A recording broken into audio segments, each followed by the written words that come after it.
بسم اللہ الرحمن الرحیم۔ فرمایا جناب رسول اللہ صلی اللہ علیہ وسلم نے، جنت میں ایک بازار لگایا جائے گا اور جنتی لوگ ہر جمعہ کو اس بازار میں آیا کریں گے، اور جس وقت یہ لوگ بازار میں آئیں گے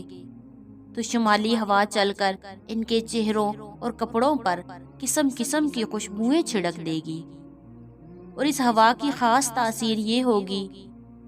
کہ اس ہوا کے لگنے کے بعد جنتی لوگ پہلے سے زیادہ خوبصورت، حسین و جمیل ہو جائیں گے۔ حضرت علی رضی اللہ تعالیٰ عنہ سے روایت ہے، رسول اللہ صلی اللہ علیہ وسلم نے فرمایا، جنت میں ایک بازار ہوگا لیکن اس میں کسی قسم کی خرید و فروخت نہ ہوگی۔ اس میں مردوں کی مورتیوں کے سوا اور کچھ نہیں ہوگا۔ بس جب کسی کو کوئی صورت مورتی اچھی معلوم ہوگی تو وہ جنتی اس میں داخل ہو جائے گا۔ اس کا مطلب یہ ہے کہ جو صورت بھی اس کو پسند آئے گی ویسی صورت اس کی کر دی جائے گی۔ فرمایا گیا، جنت میں کوئی خرید و فروخت نہ ہوگی، ان کو سب کچھ مفت میں دے دیا جائے گا۔ اس بازار میں جنت والے ایک دوسرے سے ملاقاتیں کریں گے، اور ایک اونچے مرتبے والا شخص اپنے سے کم مرتبے والے کو جب دیکھے گا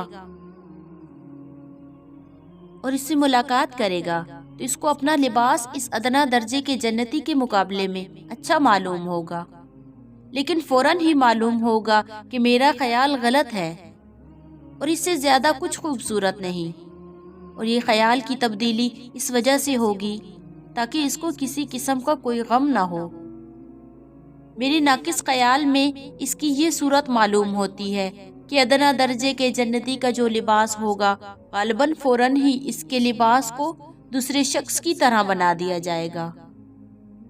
تاکہ اس کو کوئی غم نہ ہو اور دوسرے کو بڑائی نہ ہو۔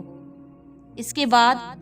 ہم اپنے اپنے گھروں میں پہنچیں گے تو ہماری عورتیں ہم سے ملاقات کریں گی، مرحبا اہلا و سہلا کہیں گی، تم اس قدر خوبصورت ہو کر کیسے آئے ہو؟ جب تم ہمارے پاس سے گئے تھے تو اس وقت تو تم اس قدر خوبصورت، حسین و جمیل نہ تھے۔ اس کے جواب میں ہم لوگ کہیں گے، ہم کو آج اللہ کے قرب کی سعادت حاصل ہوئی ہے، بس اس کا قرب اور صحبت اس کے لائق ہے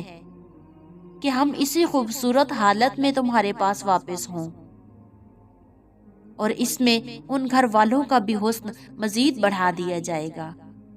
اور ان کے حسن کی یہی وجہ ہوگی کہ جو ہوا وہاں جنت کے بازار میں چلی تھی تو ان کے گھر والوں کا بھی حسن بڑھ جائے گا۔